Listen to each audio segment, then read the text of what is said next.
प्यारे दोस्तों, आज हम आपको एक किसान के बारे में बताएंगे।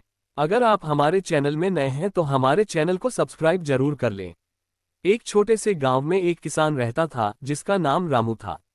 रामू गरीब था, लेकिन उसकी मेहनत और ईमानदारी के कारण गांव में उसकी इज्जत बहुत थी। उसकी खेती छोटी थी, लेकिन उसने अपनी जमीन को हमेशा अच्छा बनाए रखा था। वह हर दिन सुबह जल्दी उठकर अपने खेतों में काम करता था और दिन भर पसीना बहाता था। उसकी आंखों में एक सपना था, कभी न कभी मेरी मेहनत रंग लाएगी और मेरी खेती बढ़ेगी। रामू का जीवन बहुत साधारण था। उसके पास एक छोटी सी जमीन थी और उसके परिवार में उसकी पत्नी और दो छोटे बच्चे थे। रामू का मुख्य स्रोत आय उसकी खेती थी, लेकिन खेती में हर साल उतार चढ़ाव आते रहते थे। कभी मौसम ठीक नहीं होता तो कभी कीड़े मकोड़े फसलों को नुकसान पहुंचाते। फिर भी रामू हार नहीं मानता था और नए तरीके अपनाता था। एक साल ऐसा आया जब उसकी फसल बुरी तरह से नष्ट हो गई। बारिश नहीं हुई थी और जो थोड़ी बहुत फसल बची थी उसे कीटों ने नुकसान पहुंचाया। रामू निराश हो गया, लेकिन उसने हिम्मत नहीं हारी।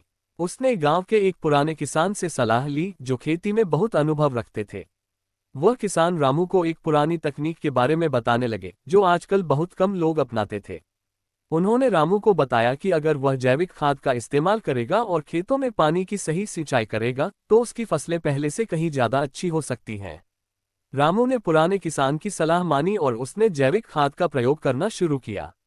इसके अलावा उसने अपनी फसलों में प्राकृतिक तरीके से कीटों से बचाव करने के उपाय भी अपनाए। धीरे धीरे उसकी मेहनत रंग लाए और उसकी फसलें बेहतर होने लगीं।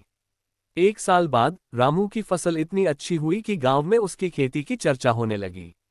उसकी फसल ने न केवल उसे आर्थिक तंगी से बाहर निकाला, बल्कि उसने अपने गांव के अन्य किसानों को भी यह सिखाया कि कैसे पारंपरिक तरीकों को अपनाकर खेती में सफलता पाई जा सकती है। रामू ने अपने अनुभव से सीखा कि अगर आदमी मेहनत करे और